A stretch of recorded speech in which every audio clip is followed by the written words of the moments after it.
प्रभुलाई यस समयको लागि विशेष धन्यवाद दिन्छौँ। उहाँले फेरि पनि यो एउटा अवसर दिनुभएको छ। उहाँको दयाको कारण उहाँको उपस्थितिमा रहनको निम्ति र साथै हामीले जो नियमित रूपमा अध्ययन गर्दै आएका छौँ परमेश्वरको विषयमा सिक्नको निम्ति। यसैले हामी फेरि पनि यस अध्ययनमा जानेछौँ र हामी जानभन्दा पहिले प्रार्थना गर्नेछौँ। यदि गएका क्लासहरूमा केही कुरा बुझिएको छैन, केही प्रश्न छ, तपाईँ सोध्न सक्नुहुन्छ। त्योभन्दा पहिले हामी प्रार्थना गरौँ। हामी आफूलाई तयारीको निम्ति प्रार्थना गरौँ। हामी प्रार्थना किन गर्दछौँ? कारण परमेश्वर जसले हाम्रो लागि राखिदिनु भएको योजना छ, हामी त्यो कुरालाई बुझ्न सकौँ। यसको निम्ति प्रार्थनाद्वारा उहाँको चरणमा जाउँ। सर्वशक्तिमान तपाईँ जीवी परमेश्वर, यसको हामी तपाईँको चरणमा आउँदछौँ प्रभु, जसले हामीलाई फेरि पनि यो समय दिनुभएको छ प्रभु, ताकि हामी तपाईँको चरणमा बसेर तपाईँको आवाज सुन्न सकौँ। हे परमेश्वर, हामी प्रार्थना गर्दछौँ प्रभुजी, तपाईँले हाम्रो हातमा दिनुभएको वचनबाट एक एक कुरालाई जब हामी अध्ययन गर्छौँ, कति कुरा हाम्रो लागि बुझ्न गाह्रो छ, कठिन छ। यसैले पवित्र आत्मा हामीलाई जब तपाईँ प्रभुले अनि बुझाउनुहुन्छ, सिकाउनुहुन्छ, ताकि हामी त्यसलाई बुझ्दछौँ र सम्झन्छौँ र त्यसपछि हामी आफ्नो जीवनमा हामी चल्न सुरुवात गर्दछौँ। यसैले कि हामी एक एकको जीवनमा तपाईँको इच्छा पुरा होस्। हाम्रो प्रार्थना यही छ। हामी कसैको आफ्नो इच्छा तपाईँमा पुरा होस् हामी कहिले पनि प्रभु यो प्रार्थना गर्दैनौँ। प्रभु, हाम्रो आवश्यकता तपाईँले अघिबाटै सबै पुरा गरिसक्नु भएको छ। आज यस वचन सिक्ने समयमा तपाईँ प्रभु हामी एक एकबाट के चाहिरहनु भएको छ, तपाईँको इच्छा हामी कसरी बुझौँ, कसरी पुरा गरौँ, ती सबै कुरा हाम्रो लागि महत्त्वपूर्ण कुरा हो। यसैले तपाईँको आवाज सुन्दै तपाईँको इच्छालाई पुरा गर्नको निम्ति हाम्रो जीवन योग्यको बन्न सकोस्। पवित्र आत्मा हामीलाई सबैको सहायताको लागि प्रभु हामी तपाईँसँग प्रार्थना बिन्ती चाहन्छौँ, कृपा दिनुहोस्। बाँकी रहेछ तपाईँको हातमा सक्छौँ। प्रार्थना सुनिसकेको लागि धन्यवाद दिँदै प्रभु येशूको पवित्र नामले प्रार्थना माग्दछौँ, आमेन। यदि केही प्रश्न छ, नबुझेको छ भनेदेखि छोटकरीमा सोध्न सक्नुहुन्छ, ताकि हामी एकले अर्कोलाई चाहिँ के गरौँ, बुझ्न सक्छौँ। यदि तयार छैन, समयलाई खेर नफालौँ अनि त्यो कुरा खोजिराख्नुहोस् र कहीँ समय मिल्छ प्रश्न गर्नुहोला।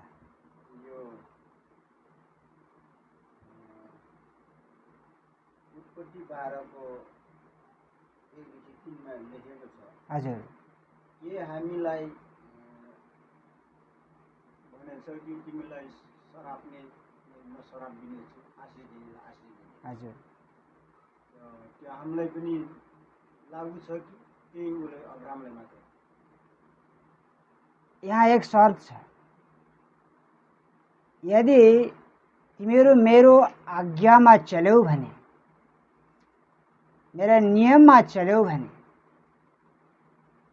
जसले तिमीलाई शराब दिन्छ म तिमीलाई शराब दिनेछु, जसले तिमीलाई आशीर्वाद दिन्छ आशीर्वाद दिन्छु। एक शर्त छ, त्यो विषय हामी पछि आउँछौँ। त्यो विषय पाठ बाँकी छ, आउँदैछ। मैले त्यो कुरा हल्का छोएको थिएँ अनि त्यो विषय हामी क्रमशः पछि आउँछौँ। यति बेला राम्रोसँग सुन्नु होला, बुझ्नु होला। हाम्रो लागि पनि उहाँले जो बाचा गर्नुभयो, म तेरो सन्तानवाद एक विशेष ठुलो जाति खडा गर्नेछु र यदि कसैले शराब गर्छ म शराब गर्नेछु, कसैले आशिष दिन्छ म आशिष दिन्छु। कारण ऊ एक चुनिएको छ, हल्ला गरिएको छ, उसले मूल्य चुकाएर ऊ जीवन बिताइरहेको छ। परमेश्वरको हातमा छ, कसैले हस्तक्षेप गर्न सक्दैन, कसैले शराब दिन सक्दैन। यदि आज पनि हाम्रो लागि पनि अवश्य यो लागु छ, कारण हामी कसको हातमा छौँ। यसैले एउटै शर्त छ, जब हामी परमेश्वरको नियममा चल्छौँ। उदाहरणको लागि यही सन्तान हो, जबकि पछि गएर अब्राहम, इसाक, याकुबबाट इजरायल नाम दियो र जब इजरायल नाम दियो, इजरायलबाट हामी त्यहाँ देख्छौँ जति बेला उनीहरूले राम्रो काम गर्छन् उनीहरू सफल हुन्छन्, आशीर्वादी हुन्छन्। दुनियाँको लागि पनि के हुन्छ, त्रासको कारक हुन्छ। ओहो यिनीहरू अचम्म जाति हुन्, आशिषित जाति हुन्, योगविजय परमेश्वर हुनुहुन्छ, सबको लागि भएको कारण हुन्थ्यो। जब उनीहरूले गल्ती गर्थे ल्याएर परमेश्वरले होम दिनुहुन्थ्यो कसैको अधीनमा, अनि उनीहरू दास बनाउँथे। यसैले यो खेल बहुत लामो समय चल्दै रह्यो। हामी इजरायलीहरूलाई मिसरदेखि जब हेर्ने हो भनेदेखि जब निस्केर आए, 40 वर्ष मरुभूमिदेखि लिएर जब न्यायकर्ता समय सुरु भयो, अनि त्यस पछाडि राजाहरूको समय सुरु भयो, यही क्रम चलिरहेको छ। एक राजा आयो, एक न्यायकर्ता आयो, उसले राम्रो काम गर्थ्यो, ठिक छ, उनीहरू छुडाउँथे, आशिषको कारण बन्थ्यो। फेरि जब अर्को राजा आउँथ्यो, फेरि उसले गल्ती गर्थ्यो, फेरि परमेश्वरले कसैको हातमा, अविश्वासीको हातमा सुम्पिदिनुहुन्थ्यो। फेरि उनीहरूले दाँत पिस्नु पर्थ्यो। त्यसपछि फेरि पश्चाताप गर्थे, रुन्थे, ए प्रभु मैले गल्ती गरौँ, फेरि परमेश्वर दया फेरि आउँथ्यो, फेरि परमेश्वर छुडाउनुहुन्थ्यो। कोही एकजनालाई पहिलो खडा गर्नुहुन्थ्यो। त्यसैले यहाँ एक शर्त छ, वचनमा के गर्नु पर्यो त, चुक्नु भएन। हामी आशिष मात्र चाहने होइन, नियम पनि के गर्नु पर्यो, मान्नु पर्यो। यो शर्त छ, बुझ्नु भएन? अरू कसैको?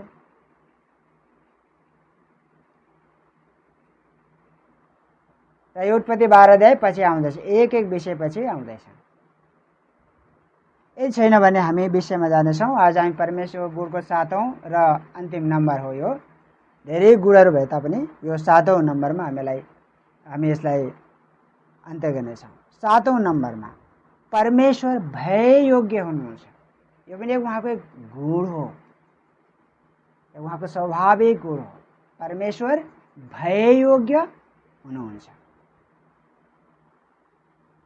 परमेश्वर बाहेक भय योग्य कोही पनि जगतमा संसारमा छैन। एक परमेश्वर बाहेक भय योग्य। भजन संग्रह 111 को 9 लाई पढेर हामी अगाडि बढ्नेछौँ। भजन संग्रह 111 को 9।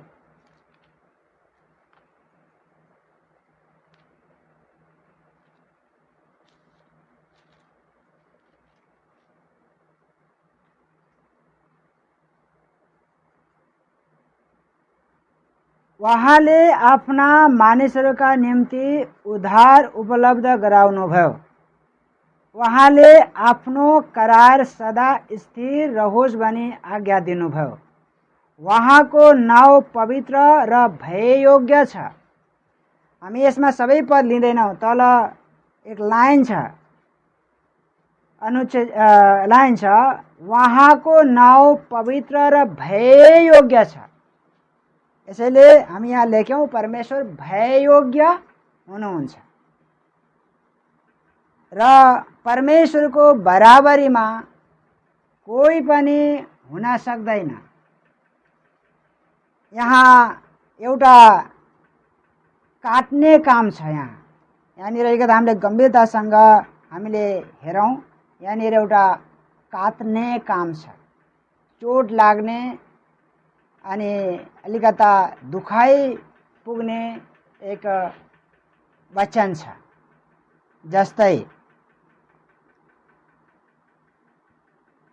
अंग्रेजी पढे लेखेकाहरू सबैको मुखमा एउटा शब्द झुन्डिएको हुन्छ। त्यो शब्द भनेको रेभरेन्ड हो। रेभरेन्ड। अनि अहिले हामी संसारमा हेर्यौं भनेदेखि रेभरेन्ड भनेर आफ्नो नाम अथवा आफ्नो चाहिँ अनि एउटा पदवी अनि प्रकट गर्नेहरू संसारभरि हामी देख्न सकिन्छ। यही रेभरेन्डलाई हामी नेपालीमा हेर्यौं भनेदेखि भययोग्य हो। भययोग्य। र हरेक व्यक्तिको नामको पहिले डाक्टर रेप भन्ने शब्द लगाइएको हुन्छ अथवा रेप डाक्टर भन्ने शब्द लगाइएको हुन्छ। हाम्रोमा हाम्रा बडा बडा पास्टरहरूको यही टाइटल हुन्छ सबभन्दा पहिला। उहाँलाई हामीले कोही आक्षेप लगाएको कुरा पनि होइन, तर शब्दको अर्थ अनुसार हामीले त्यसलाई के भन्छ परिभाषित गरिएको छ। शब्दको अर्थ अनुसार परिभाषित गर्दा त्यसले के अर्थ दिन्छ त्यो कुरा हामीले राम्ररी बुझ्नुपर्छ र त्यसको हाम्रो जीवनमा लागू गर्ने कुरा, हामीले त्यसलाई आफ्नो जीवनमा अपनाउने कुरा कस्तो छ त्यसको पाटोलाई हामी हेर्नेछौँ। पहिला हामी यो भययोग्यको कुरालाई हामी राम्ररी बुझ्नेछौँ। यदि कसैले एक टाइटल अथवा एउटा चाहिँ शीर्षक राख्छ रेभरेन्ड, यसले के देखाउँछ भन्दाखेरि उनीहरू पनि परमेश्वरको दर्जामा बराबर हुँ भन्ने कुरा उनीहरूले आफूलाई प्रकट गरेको जस्तो हामी बुझ्छौँ शब्दको परिभाषाले। यसको मतलब परमेश्वरको दृष्टिमा कोही पनि परमेश्वर जस्तो भय योग्य हुन सक्दैन। किन संसारमा हामी यो भय योग्य शब्द राख्छौँ अथवा हामीले रेभरेन्ड टाइटल हामी राख्छौँ?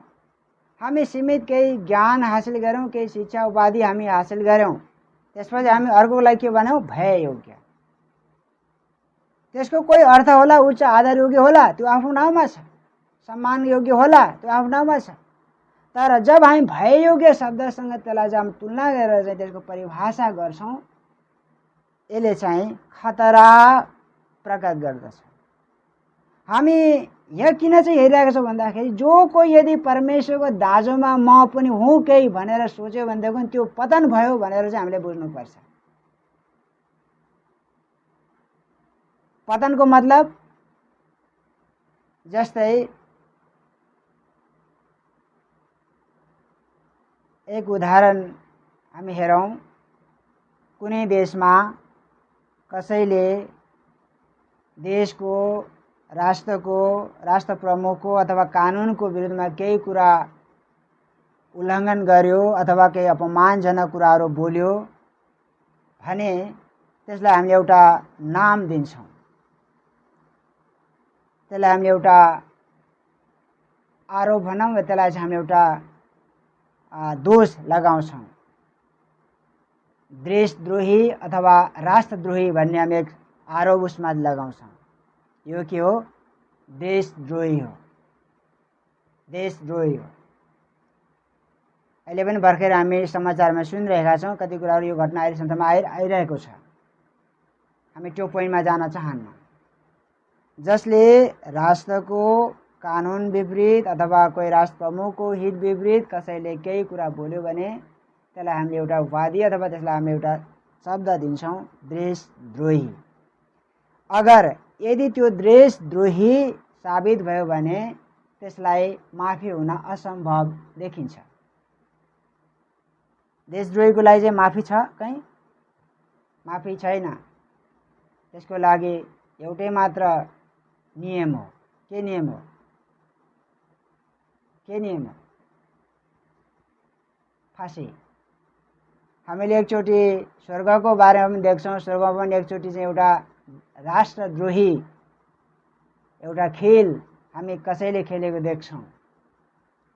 त्यसको नाम लुसिफर हो। म त्यसलाई यसरी उपाधि दिन्छु। उसले पनि परमेश्वरको विरुद्धमा एक खेल खेलेको थियो। म पनि त हुँ परमेश्वरको बराबर।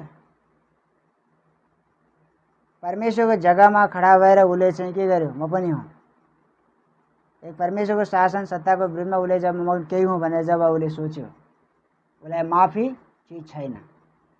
यसैले हामी सोच्छौँ अनि हामी मानिलाई माफी छ, क्षमा पाउँछौँ, चलो ठिक छ, हामीले गल्ती गरे तापनि हामीलाई छुटकारा छ भन्ने हामी सोच्दा उसलाई किन माफी मिलेन? वो एक देशद्रोही थियो। एक स्वर्गको कानुनको विरुद्धमा एक सर्वोच्च परमेश्वरको सामुमा उसले म केही हुँ भनेर दाबी गरेको थियो। यसैले उसलाई के गर्नुभयो? खसालिदिनु भयो। त्यसै गरी आज हामीले यदि परमेश्वर भययोग्य हुनुहुन्छ भनी हामी भन्छौँ र यदि कसैले म पनि भययोग्य नै हो भनेर परमेश्वरको दाँजोमा उभ्याउने कोसिस गर्छ भने त्यो पनि के हो? परमेश्वरको विरोधी, देशद्रोही, शत्रु हो। यसैले हामीले उसलाई जयमेसी भनेर आदर गर्न पनि के हुन्छ? सायद ही हामीले पनि दण्ड सजाय भोग्नुपर्ने हुन्छ। यो खतरा हामीले सङ्केत देख्छौँ। यसकारण सिर्फ हामी यति कुरा जान्न चाहन्छौँ, परमेश्वरको बराबरमा कोही पनि भययोग्य बन्न सक्दैन। यस्ता कोही संसारमा खडा भएका छन्। म ईश्वर हुँ, म परमेश्वर हुँ, म सबै कुरा हुँ भन्ने कुरा संसार धेरैले देखाउन चाहिरहेका छन्। तर परमेश्वर आफ्नो सिद्धान्तमा पक्का हुनुहुन्छ। यो विषय हामी सिकिरहेका छौँ र सिक्नेछौँ।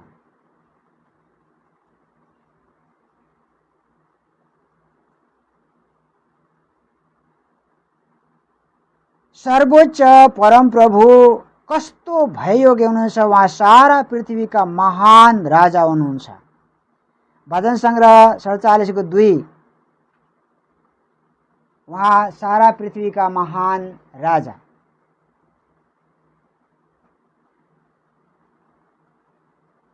सर्वोच्च परमप्रभु कस्तो भययोग्य हुनुहुन्छ। उहाँ सारा पृथ्वीका महान राजा हुनुहुन्छ। भजन सङ्ग्रह 47:2 र 7। यहाँ त केही पाठ अथवा केही भागलाई उल्लेख गरिएको छ। पृथ्वीको मात्र परमेश्वर हुनुहुन्न, स्वर्गको पनि परमेश्वर। हामीले एका क्लासमा सुनेका छौँ, उहाँले स्वर्ग र पृथ्वीलाई ढाक्नु भएको छ। सर्वव्यापी, सर्वज्ञानी, अपरिवर्तन। अगाडि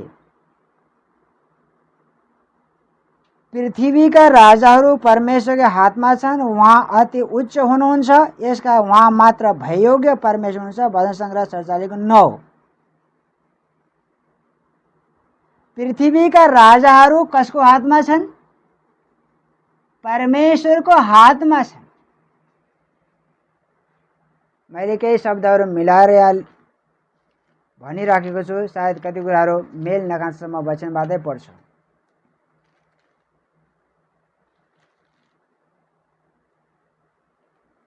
सडचालिसको 9। अब्राहमका परमेश्वर प्रजा झैँ जाति जातिका शासकहरू भेला भएका छन्, किनभने पृथ्वीका राजाहरू परमेश्वरकै हातमा छन्। उहाँ अति उच्च हुनुहुन्छ। पृथ्वीका राजाहरू परमेश्वरका हातमा छन्। यसको मतलब कसलाई राख्ने हो कसलाई फाल्ने हो वो परमेश्वरको हातमा छ। उहाँ उच्च परमेश्वर हुनुहुन्छ। हामीले कसको भय मान्दैछौँ? कसमाथि विश्वास गर्दैछौँ? कसमाथि विश्वास गर्दैछौँ? हाम्रो कतिजनाको यस्तो एउटा भावना छ, सोच छ कि देशको राष्ट्र प्रमुखप्रति अथवा कोही जनप्रतिनिधिप्रति हामी धेरै विश्वास गर्छौँ। कसैले हामीलाई सानो हित गर्यो भने, भलाइ गर्यो भने हामीले उसको प्रशंसा गर्छौँ, वाह गर्छौँ। जस्तै मैले बीचमा हाम्रो केही वृद्धहरूले चाहिँ कुनै राजनीतिक पार्टी अथवा चाहिँ शासकको प्रशंसा गरेको मैले सुने। त्यो भनेको जब वृद्धहरूलाई चाहिँ वृद्ध भत्ता दिन सुरु गर्यो, त्यसपछि भने उनीहरूले एउटा प्रशंसा गरे, वाह हाम्रो लागि चाहिँ उपयोगी सरकार पार्टी यही हो। मैले भने कतिचोटि उहाँलाई भने यिनीहरूको प्रशंसा नगर्नुहोस्, यिनीहरू सीमित मानिस हुन्। यिनीहरूले आज आशा दिन्छन्, भोलि निराशामा परिणत गरिदिन्छ। केही समय हामीलाई राहत दियो भनेर हामी के नगरौँ? उनीहरूमाथि उनको प्रशंसा इच्छाले नगरौँ। उनीहरूको पछाडि पनि एक हात छ। परमेश्वरले केही समयलाई खडा गर्नु भएको छ। हाम्रो भरोसा देशको कोही राजाप्रति पनि छैन। एक उसलाई तयार गर्ने, उसलाई हातमा लिने सर्वोच्च परमेश्वरमा हाम्रो भरोसा। राजाको आयु एक सत्तामा कति हुनुपर्छ वो परमेश्वरलाई थाहा छ। यसैले उहाँ उच्च भययोग्य परमेश्वर हुनुहुन्छ। परमेश्वर जाति जातिहरूमाथि राज्य गर्नुहुन्छ। परमेश्वर आफ्नो पवित्र सिंहासन विराजमान हुनुहुन्छ। भजन सङ्ग्रह 47:8 म फेरि पढ्छु 8। परमेश्वर जाति जातिहरूमा राज्य गर्नुहुन्छ। परमेश्वर आफ्नो पवित्र सिंहासनमा विराजमान हुनुहुन्छ।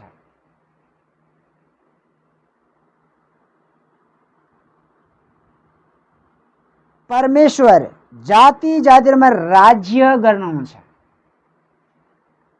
अनि परमेश्वर आफ्नो पवित्र सिंहासनमा विराजमान हुनुहुन्छ। परमेश्वरको स्थान वा सिंहासनलाई कसैले डगमगाउन सक्दैन। कसैले परमेश्वरको तुलनामा म पनि केही हो, म पनि केही भययोग्य छु, यदि कसैले परमेश्वरको शासन सत्तालाई पलट गर्ने कसैले कल्पना गर्छ, त्यसको खुदको पतन अवश्य हुन्छ। यसकारण भय योग्य परमेश्वरको सामु मेरो दायित्व के हुन्छ त? चुपचाप जहाँ उहाँले राख्नुभयो, जुन कार्य दिनुभयो त्यसमा म केवल इमानदारीसँग लाग्नु मेरो कर्तव्य हो। मैले आफूलाई केही हुँ भने हामीले आफूलाई दाबी गर्न जरुरी छैन। एक मात्र सर्वोच्च सिंहासनमा विराजमान हुनुहुने भययोग्य परमेश्वर, उहाँको सिंहासन अटल छ।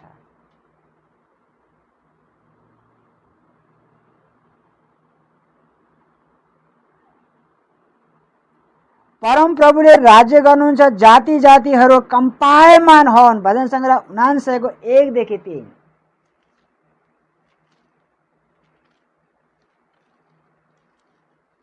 भजन सङ्ग्रह 49 भन्ने कि 99 भन्ने बुझौँ हामीले। 1 देखि 3। परम प्रभुले राज्य गर्नुहुन्छ, जाति जातिहरू कम्पायमान होन्। उहाँ करुबहरूका बीचमा विराजमान हुनुहुन्छ, पृथ्वी हल्लियोस्। परम प्रभु सियोनमा महान हुनुहुन्छ र उहाँ सबै जातिहरूमा सर्वोच्च हुनुहुन्छ। तिनीहरूले तपाईको महान र भय मान्नुपर्ने नाउँको प्रशंसा गरून्, उहाँ पवित्र हुनुहुन्छ। म फेरि एकपल्ट पढ्दैछु। परम प्रभुले राज्य गर्नुहुन्छ, जाति जातिहरू कम्पायमान होन्। उहाँ करुबहरूका बीचमा विराजमान हुनुहुन्छ, पृथ्वी हल्लियोस्। जब परमेश्वर एक शब्द बोल्नुहुन्छ, पृथ्वी काँप्दछ, पृथ्वी डगमगाउँछ भने संसारका कुनै पनि एक उच्च व्यक्ति भन्नेहरूले म पनि भययोग्य छु भन्ने कसैले दाबी गर्छ भने उसको नतिजा धेरै लामो रहने सम्भावना छैन। लेखेको छ पृथ्वी हल्लियोस्। परमेश्वर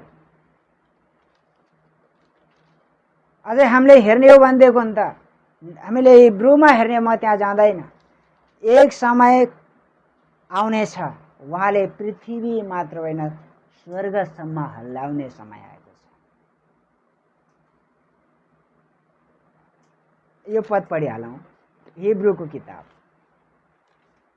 पृथ्वी मात्रै काँप्दैन, पृथ्वी मात्र डगमगाउँदैन। परमेश्वरको सामुमा हिब्रू म बताउँदैछु।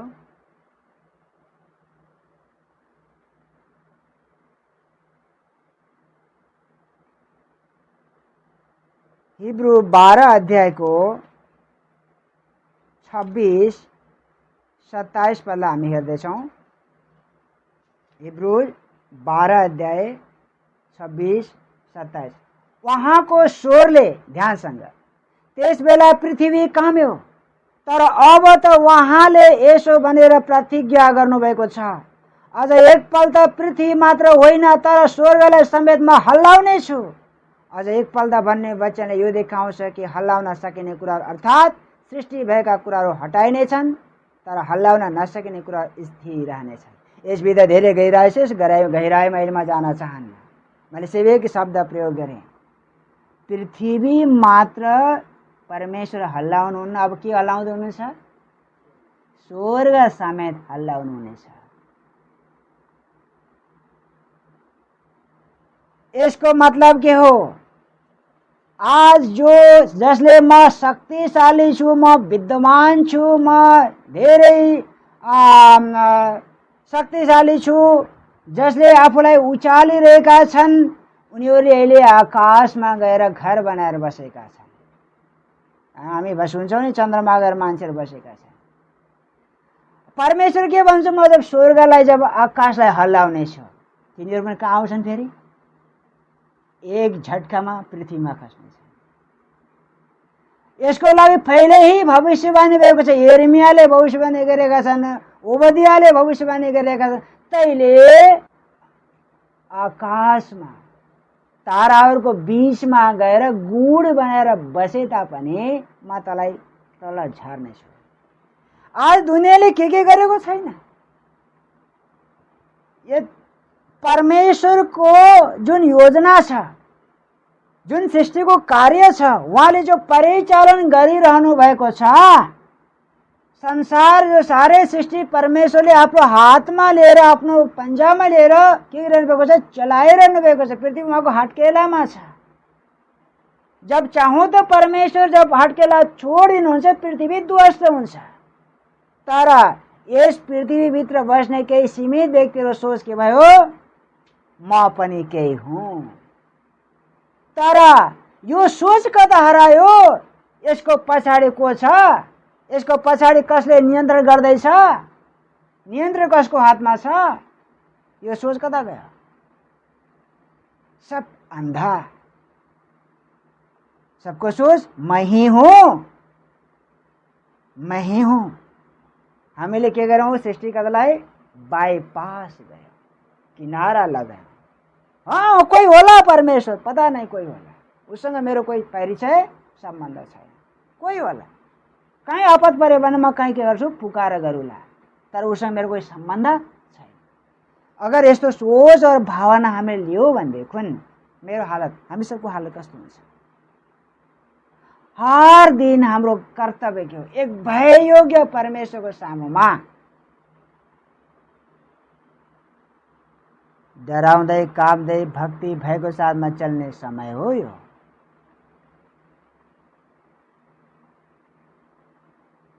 कारण सृष्टिको पछाडि हात कसको छ? परमेश्वरको छ। मैले यह सब बताएँ हिब्रूमा। एक समय पृथ्वी काँप्यो, हल्लायो, और अब आउने समयमा यहाँ जो स्वर्ग समय हल्लाइनेछ भन्ने जो शब्द लेखेको छ वो आउने वाला युगको बारे बनेको। आउने समय यस्तो डरलाग्दो समय आउँदैछ। अहिले हामी केही कुराहरूमा त्रसित भइरहेका छौँ।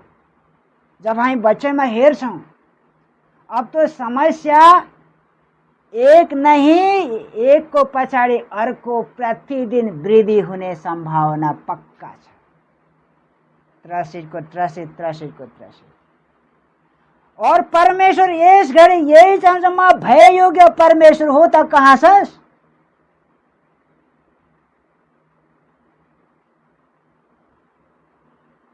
परमेश्वर यही भन्नुहुन्छ त कहाँ छस्?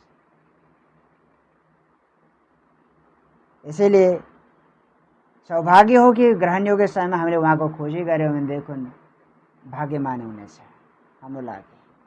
उद्धारको समय, ग्रहण योग्य समय यही हो। हामी अझ अगाडि जान्छौँ।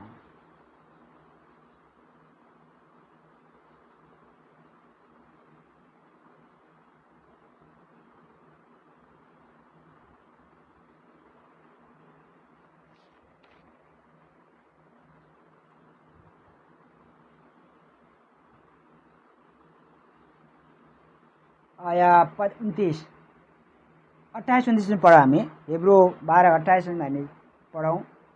यस कारण हल्लाउन नसकिने राज्य पाएको हामी कृतज्ञ हौं।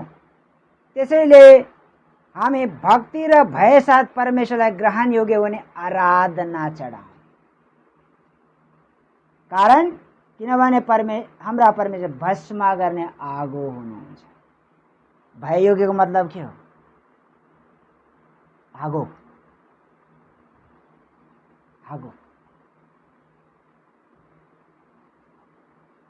आगो सल्क्यो निभाउन गाह्रो छ। यसैले 12 पदमा 28 मा के लेखेको छ? भक्ति र भय साथ परमेश्वरलाई ग्रहण योग्य हुने आराधना चढाऊ।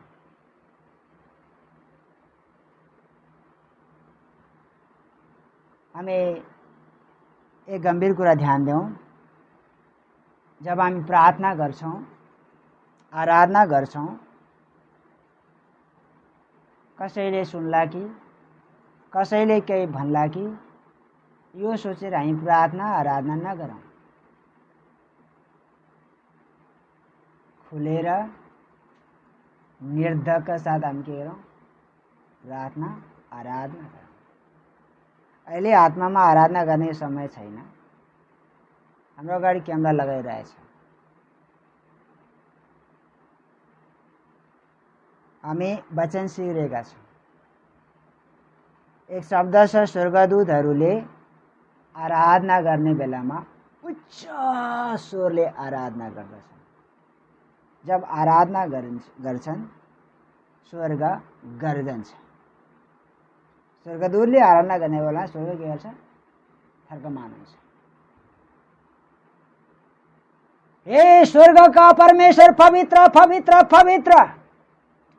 उनीहरूको आराधना उच्च चर्को स्वरले आराधना गर्छ, भक्ति र भयको साथमा।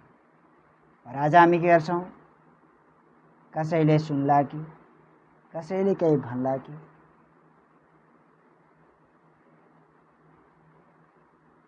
यसको मतलब हामीलाई परमेश्वरको भन्दा हामीलाई अरू कसैको डर छ। हामीमा आइपर्ने समस्याको डर छ। यदि कोही समस्या आइपर्यो भने हामी के गर्ने? यी सब किन हुन्छ भन्दा हामीमा आत्मबल विश्वासमा हामी कमजोर छौँ। वचनमा हामी के छौँ? कमजोर छौँ। जब वचनमा हामी मजबुत हुन्छौँ, जब हामी विश्वासमा जब हामी मजबुत हुन्छौँ, भइ परिआएको अवस्थामा हामीलाई उभिनको निम्ति हामी कहीँ पनि डगमगाउने छैन। आत्माको जब हामीलाई भरपुरी हुन्छ, हामी कसैको सामने हामी के गर्दैन? के भन्ने हो के बोल्ने हो त्यसको कोही हामी चिन्ता गर्दैन। किनकि सर्वशक्तिमान अथवा भययोग्य परमेश्वरको आत्मा आज हामीमा बास गर्नुहुन्छ। जस्तै जब हामी एक भययोग्य परमेश्वरको आराधना गर्दैछौँ, म स्पष्ट एक उदाहरण बताउँछु। हाम्रो अगाडि यदि कोही पुलिस अधिकारी वा सम्बन्धित जिल्ला प्रशासन कार्यालय हाकिम अथवा कोही देशको प्रधानमन्त्री जब हाम्रो सामने आयो, हामी के गर्नेछौँ? हामी एक भययोग्य परमेश्वरको आराधना गर्दैछौँ।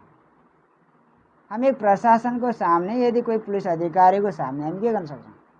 हाम्रा सब मुख बन्द गर्न सक्छौँ, हामी भाग्न सक्छौँ। यसको पछाडि समस्या के छ? उनीहरूको पासमा पनि केही अधिकार छ। तर हामीले राम्ररी बुझ्ने हो भनेदेखि एक राजा होला, मन्त्री होला, या कोही पुलिस अधिकारी होला, या कोही जिल्ला प्रशासन कार्यालय कोही हाकिम होला, वो केही होइन, एक सीमित एक व्यक्ति हो। उसलाई केही अधिकार दिएको छ। तर हाम्रा परमेश्वर जसले स्वर्ग और पृथ्वीको अधिकार राख्नुहुन्छ, जो भययोग्य हुनुहुन्छ, हामी यस प्रकार आत्मामा हामी बलवान हुँदै हामी परमेश्वरको सामुमा डराउँदै भक्ति भएको साथमा उहाँलाई ग्रहण योग्य हुने आराधना चढाउँ। यहाँ शब्द के लिए छ? उहाँलाई ग्रहण योग्य हुने आराधना चढाउँ।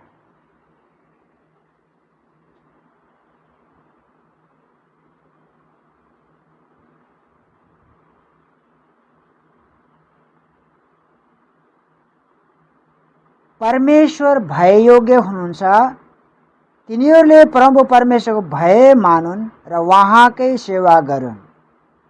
व्यवस्था 6:13। व्यवस्था 6:13।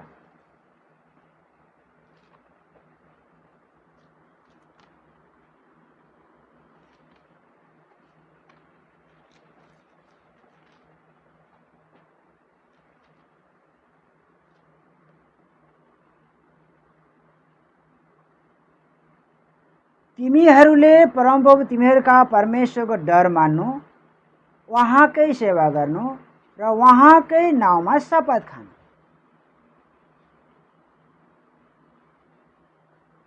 यसलाई हामी 15 सम्म पनि पढ्न सक्छौं।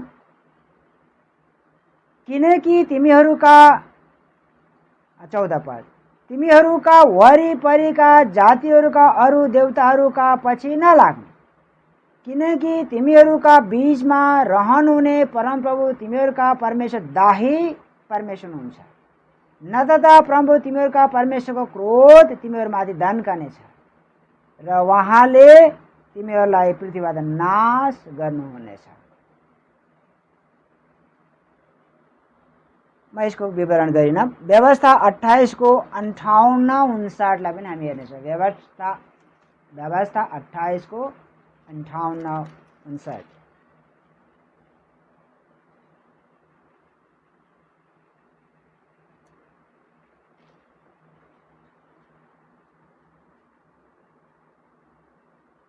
व्यवस्था 28 अध्याय 58-59। यदि परम प्रभु तिमीहरूका परमेश्वरको गौरवमय भय योग्य नाउँको डर मानेनौ र तिमीहरूले यस पुस्तकमा लेखेका वचनको सबै वचन वैसा पालन गरेनौ भने परम प्रभुले तिमीहरू र तिमीहरूका बालबच्चा माथि डरलाग्दो असह्य र रहिरहने कष्ट र चाँडो निको नहुने भयानक रोगहरू ल्याउनुहुनेछ। म 58 फेरि पढ्दैछु। यदि परमप्रभु तिमीहरूका परमेश्वरको गौरवमय भय योग्य नाउँको डर मानेन। परमेश्वर भय योग्य या गौरवमय, गौरवलाई चाहिँ महिमामा बदलिएको छ। महिमामय और भय योग्य परमेश्वर, महिमामय, महिमामय।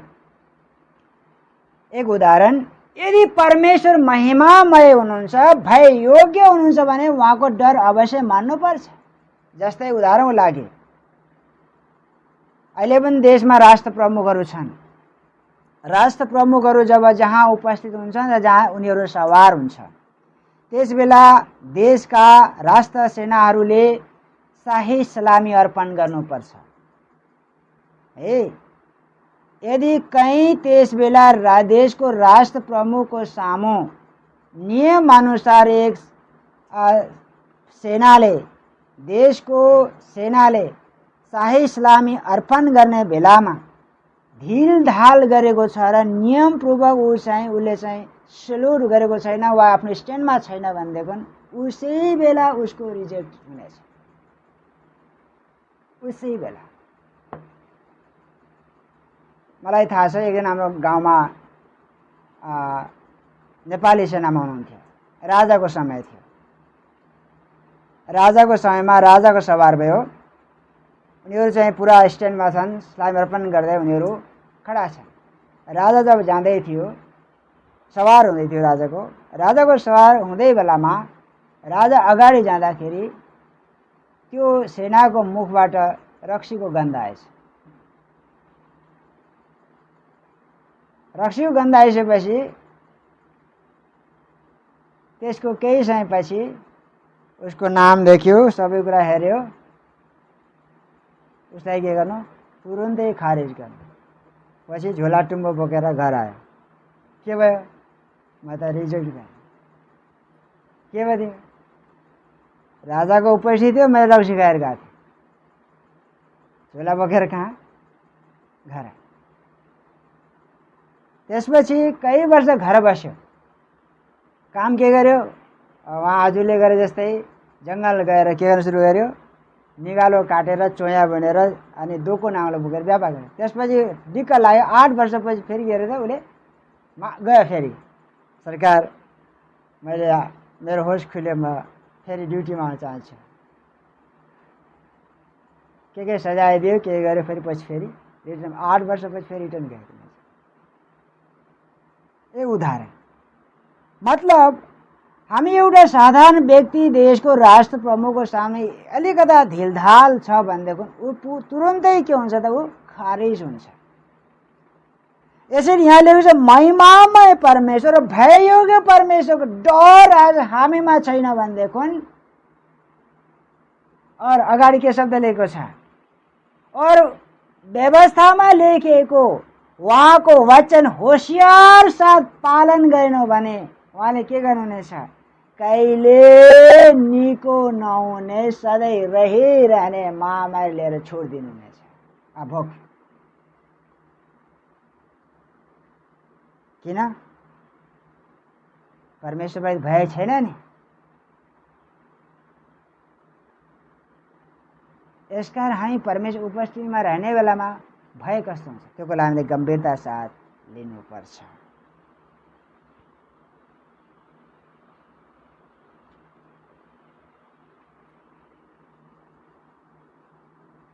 हामी परमेश्वरको 10 आज्ञामा पनि हामी देख्छौँ परमेश्वरको नाउँलाई व्यर्थैमा लिनेहरूलाई उहाँले धर्मी अथवा निरपराध उहाँले ठहराउनुहुन्न। प्रस्थान 20:7 व्यवस्थाको 5:11 यो वचन उल्लेख गरेको छ।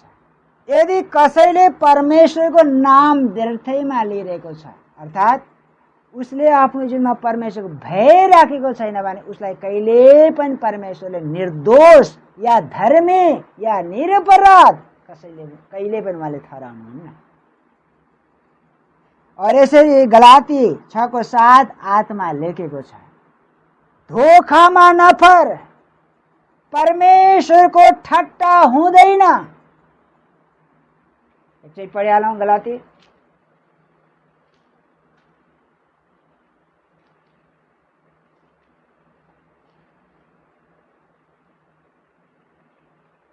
गलाती 6:7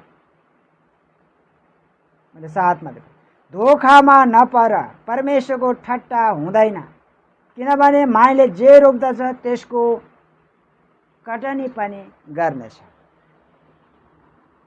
मैले हात पढिनँ 7 मा, धोखामा नपर, परमेश्वरको ठट्टा हुँदैन, कारण उहाँ भय योग्य परमेश्वर हुनुहुन्छ।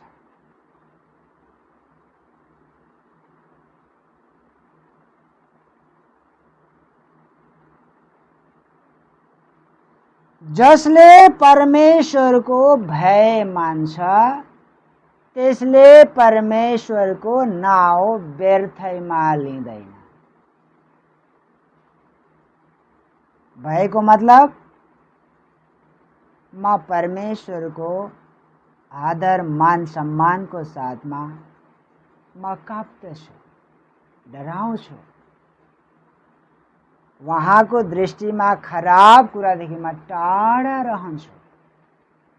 यसैले मैले मेरो जिब्रोबाट ओठबाट कहिले उहाँको नाउँ व्यर्थमा उच्चारण गर्ने छैन। किन? परमेश्वर भय योग्य हुनुहुन्छ। फिलिपी 2:12 हामी यहाँ देख्छौँ। फिलिपी 2:12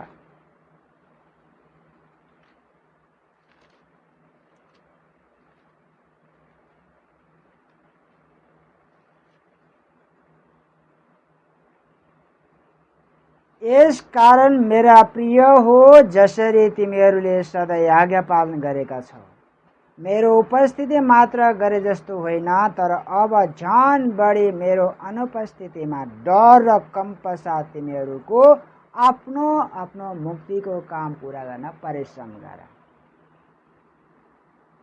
पावल के भन्दैछन् यहाँ, मेरो उपस्थितिमा गरे जस्तो मात्र होइन, तर मेरो अनुपस्थितिमा पनि कसरी डर र कम्प साथ, डराउँदै र काप्दै, भक्ति र भय साथ आफ्नो मुक्तिको काम, उद्धारको काम पूरा गर। अहिले हाम्रो लागि बडो मजा छ, देश सबैभन्दा बन्दी छ, एक मजा छ। के मजा छ? कोही पास्टर कोही अगुवा हामीलाई घरमा भेट्न आउँदैन। प्रार्थना गरेन भने किन प्रार्थना गर्ने कसैले भन्दैन। शनिबार संगति पनि बन्द भयो, शनिबार घरमा के भयो? बन्द भयो। मजै मजा छ। बाइबल किन पढ्न कसैले सोध्दैन, संगति किन आउँदैन कसैले सोध्दैन, प्रार्थना किन गर्दैन कसैले सोध्दैन, भेटी किन दिँदैन कसैले सोध्दैन।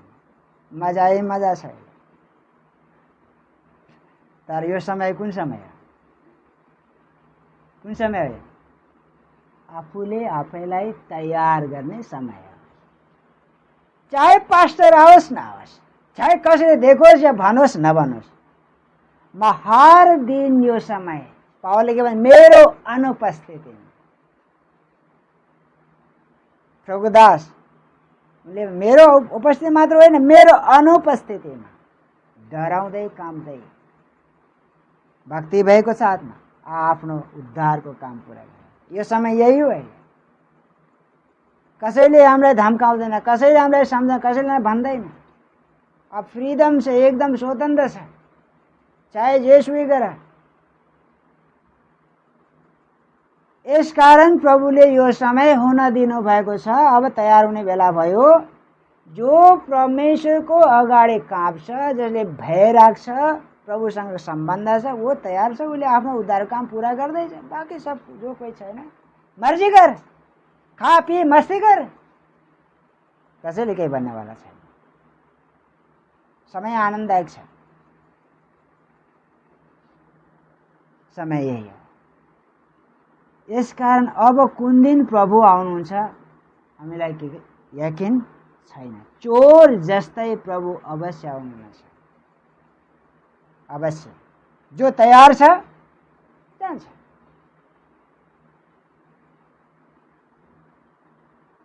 बाँकी प्रभुको हातमा छ।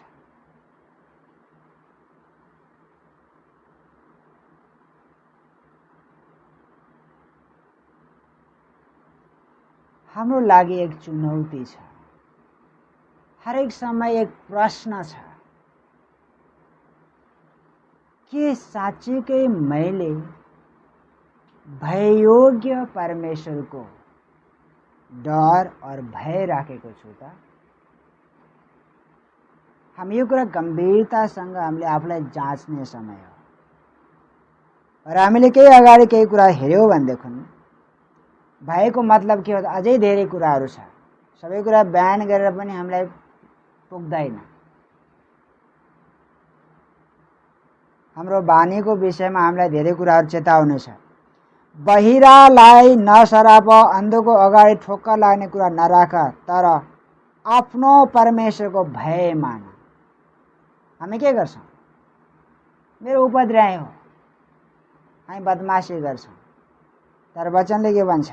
लेवी 19:14 भन्छ, बहिराहरूको अगाडि के नगर, बहिराहरूलाई नसराप, अन्धको अगाडि ठोक्कर लाग्ने कुरा नराख, तर प्रभुको भय मान। एक भलाइको काम पनि छ, एक जनसेवाको पनि काम छ, कर्मको पनि कुरा छ, विश्वासको पनि कुरा छ, भयको पनि कुरा छ।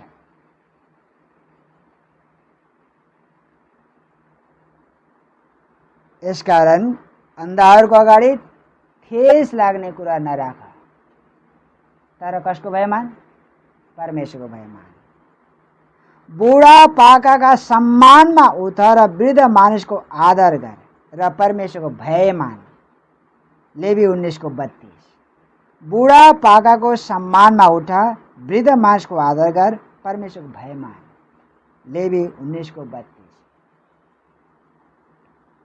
बाइबलले या भययोग्य परमेश्वरको आवाज बुढा पाका बुजुर्गहरूको सम्मानमा उठ। आज हामी देख्छौँ विश्वासीहरूको बीचमा पनि बुढापाकाहरूको सम्मान और इज्जत और आदर छैन। कतिचोटि बुढापाकाहरू आँसु बहाउँदै जीवन बिताएका हुन्छन् और हामी उसका सन्तान हौँ। हामी टाढाबाट उसका पीडा देखेर हामी बसिरहेका हुन्छौँ। यसको सजाय हामीले माफी पाउने छैन। यो सिद्धान्त हो। यो पुरानो नियमको मात्र कानुन होइन, यो नयाँ नियममा पनि हामीले पाउँदछौँ। बुढापाको सम्मान उठ, आदर गर, परमेश्वर भय मान।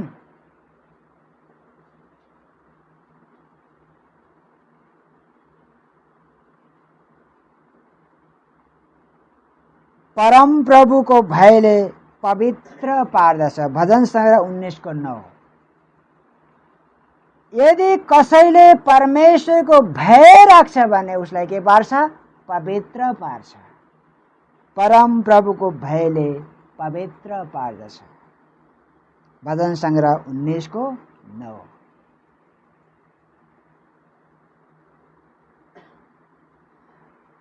परमेश्वर को भय मान्ने मानिस धन्य को हो। भजन संग्रह 112:1। परम प्रभु परमेश्वर को भय मान्ने मानिस धन्य को हो, धन्य को हो। भजन संग्रह 112:1। परमेश्वर को भय मान्नेहरूले आशिष पाउनेछन्। भजन संग्रह 128:1-4। परम प्रभु परमेश्वर को भय मान्नेहरूले आशिष पाउनेछन्। भजन संग्रह 128:1-4।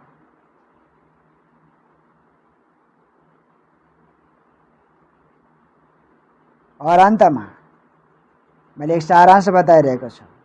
परम प्रभु को भय द्वारा मानिस खराबीदेखि अलग रहन्छ। हितोपदेश 16 छ। परम प्रभु को भयले मानिस के गर्छ? खराबीदेखि अलग रहन्छ। हितोपदेश 16 छ।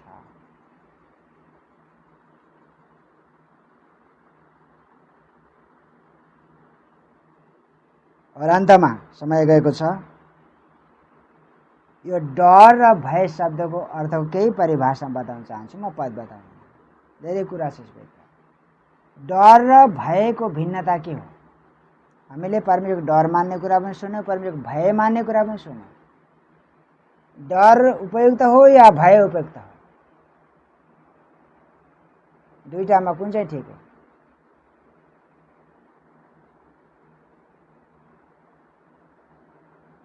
परमेश्वर को डर मान्ने या भय मान्ने? सुन्नुहोस् राम्रोसँग। हामीले पढ्यौं परमेश्वर को डर मान और साथमा परमेश्वर को भय मान। तर डर सीमित छ।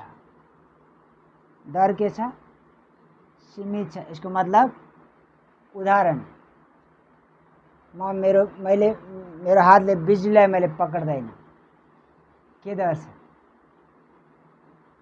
अगर त्यसलाई छोयो भने तत्काल उसले मार्छ। यसैले म एक सावधानी मात्रै अपनाइरहन्छु। बिजुली के हो?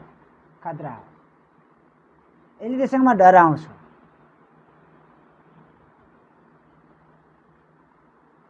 भय असीमित छ। भय असीमित छ। यसको मतलब भय डर सीमित छ। मेरो एक परिभाषा हो। डर सीमित छ। हामीले डर कुनै न कुनै कारण डर मानेका हुन्छौँ। तर डरले हामीलाई सुधार ल्याउँदैन। डरले हामीलाई सुधार ल्याउँदैन कहिले पनि। डरले हामीलाई कहिले पनि कसैले डर देखाएर सुध्रिँदैन। जस्तो एक व्यक्ति कोही बिग्रँदैछ, उसलाई चाहिँ हामीले सही ठाउँमा ल्याउनु छ भने हामीलाई डर देखाउँछ। यस्तो गर्न सुस्तो गरेर हामी यो गर्छौँ त्यो गर्छौँ, कहीँ डर देखाएर कहिले सुध्रिनेवाला छैन। अर्को उदाहरण, यदि कोही अपराधले जेलमा हाल्यो भनेदेखि सुध्रिन्छ? उसले फेरि अपराध गर्दैन। हाम्रो सोच छ जेलमा हाल्यो भनेदेखि अब डरको मारे उसले अपराधी गतिविधि गर्दैन। जेलमा बस्दा बस्दै उसले चाहिँ के गरेको हुन्छ त? अझै ठुलो काण्ड रचेर बसेको हुन्छ। यथार्थ हो, यो सत्यता हो। मैले एक समय अफिसमा काम गर्दाखेरि मेरो एक जिम्मेवार थियो। कसैले अपराध गर्यो भने त्यसलाई दण्ड जरिमाना गर्ने मेरो जिम्मेवारी थियो।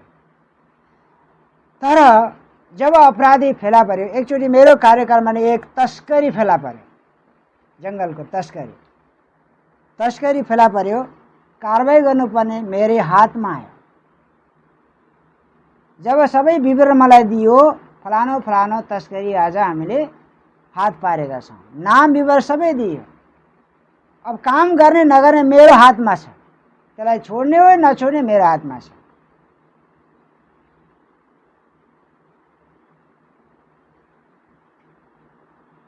अनि त्यसपछि मैले एक चिठी लेखेँ, हामीले तपाईँको बारेमा यो कुराहरू थाहा पाएका छौँ, हामी तपाईँलाई यो अनुरोध गर्छौँ कि फलाना दिन तपाईँ यस मिटिङमा हाजिर भइदिनु होला, बाँकी छलफल त्यति बेलै हुनेछ। उनीहरू गोजीमा पैसा भरेर आए, उनीहरूले आफ्नो गल्ती स्वीकार गरे, माने हो हामीले चाहिँ तस्करी गरेको हो, हामीले चोरी गरेको हो, हामी अपराधी हौँ। और साक्षी पनि मैले खडा गरेको छु, जहिले चाहिँ पक्रेको थियो साक्षी यहाँ आउनुहुन्छ, उहाँले भनेको सबुत यो छ, के हो त? हो। त्यस बेला मेरो सोचमा एक विचार आयो, उहाँले मैले फाइन तिर्नुपर्छ, यसले जरिमाना लगाउँछ भन्ने कुरा त पक्कै पनि थाहा छ, गल्ती गरेर अपराधी हो। म एक सोचमा डुबेँ त्यति बेला, फाइन लिने कि नलिने, सजाय जरिमाना गर्ने कि नगर्ने। मेरो मनमा एक आयो, आज तपाईँले मेरो कुर्सीको अगाडि, टेबलको अगाडि आफ्नो गल्ती महसुस गर्नुभयो, आज तपाईँहरूलाई मैले मेरो तर्फबाट माफ दिन्छु, दोबारा आइन्दा कहिले पनि अपराध नगर्नु होला।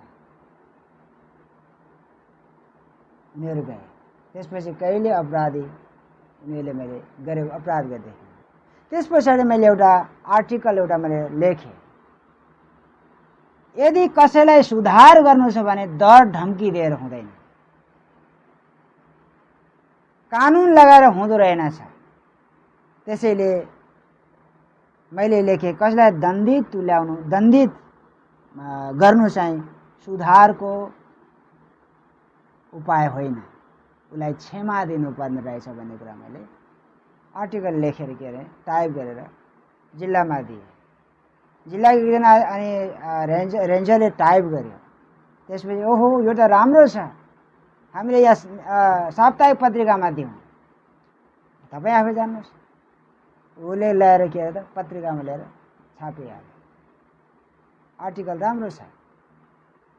उसले भन्यो अहिलेसम्म यस्तो लेख कहीँ पनि आएको छैन, हामी त अपराधीलाई दण्डै दिने हो, सजाय नै गर्यो भने त यहाँ तपाईँलाई माफी नाम चिज यसैले सुधार्नु छ। मेरो मतलब डर सीमित छ, कसैलाई डर देखाएर सुध्रिन्छ या उसले गलत बात छोड्छ भने असम्भव छ।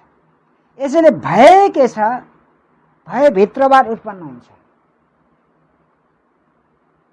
कसै देखोस् नदेखोस् भय के छ, भित्र छ, भय भित्रबाट आउँछ। त्यसैले हर समय यदि उपस्थितिमा भय छ भने, भयको साथ हिँड्छ भने उसले कहीँ अपराध गतिविधि उसले गर्दैन। अर्को कुरा, यदि हामीले कोही अपराधीहरूलाई यदि तत्काल दण्डित गरेनौँ अथवा हामीले सजाय दिएनौँ, हामी सोच्छौँ उसले फेरि दोबारा अर्को काण्ड गर्छ भन्ने हामी सोच्छौँ। तर एकचोटि जब हामी माफ दियौँ भनेदेखि हाम्रो एक सिद्धान्त छ। के सिद्धान्त छ? आज तो हामी माफ दियौँ, अर्कोचोटि कोही काण्ड गर्यो भनेदेखि के हुनेछ, सजाय भारी हुनेछ। यसैले यो कानुन जब हामी कसैलाई सुनाउँछौँ त्यसपछि उनी के गर्छन् त, मैले एकचोटि गरेको थिएँ, माफ भयो, अब मैले गरेँ भने मलाई माफ छैन, म आजीवन कहीँ जानुपर्छ। एक सुधारको पाटो। हामीले कहीँ प्रभुको दास उदाहरण देख्छौँ। हामीले उडिसामा एकजना प्रभुको दासलाई गाडीभित्र जलाइएको थियो, अनि उहाँको जो अपराधी थियो अनि छोरा बाउलाई एकचोटि गाडीमा जलाएको थियो, अनि सबै अपराधीहरू पक्राउ परे जब अदालतमा लागि सोधियो, उनको श्रीमतीलाई सोधियो अपराधी यही हो, तपाईँ के सजाय दिनुहुन्छ? उसले पनि यही भने अपराधीलाई माफ होस्। मतलब अनावश्यक डर धम्कीले हामीले कहिलेलाई सुधार्न असम्भव छ। यसैले डर सीमित छ तर भय असीमित छ, भित्रदेखि आउँछ। दायाँ बायाँ कोही छैन तापनि भित्र के छ, भय छ। कोही छ, बाटोमा हिँड्ने बेला पनि कोही दायाँ बायाँ छैन भने तर भय छ भित्र, मैले गल्ती गर्नुहुन्न, कोही छ, कसैले देखिरहेको छ, कसैले सुनिरहेको छ। यसैले भयको साथमा हामी चल्यौँ भनेदेखि भययोग्य परमेश्वरको साथमा मेरो सम्बन्ध अटुट हुनेछ। यो हाम्रो एक जीवनको गतिविधि र एउटा सुधारको लक्ष्य। यसकारण हामी कई वचन पढ्यौँ, हामीसँग नोट छ, देख्न सक्यौँ, धन्यवाद। सकेनौँ हामी यसलाई चाहिँ के छ, दोहोऱ्याएर सिक्दै हामी भयको साथमा प्रभुको उपस्थितिमा आउनुहोस्। हामी एक समर्पणको साथमा हामी प्रभुको उपस्थितिमा जानेछौँ। हालेलुया। भय योग्य परमेश्वर। हालेलुया। संपूर्ण थोक जो परमेश्वरको हातमा छ।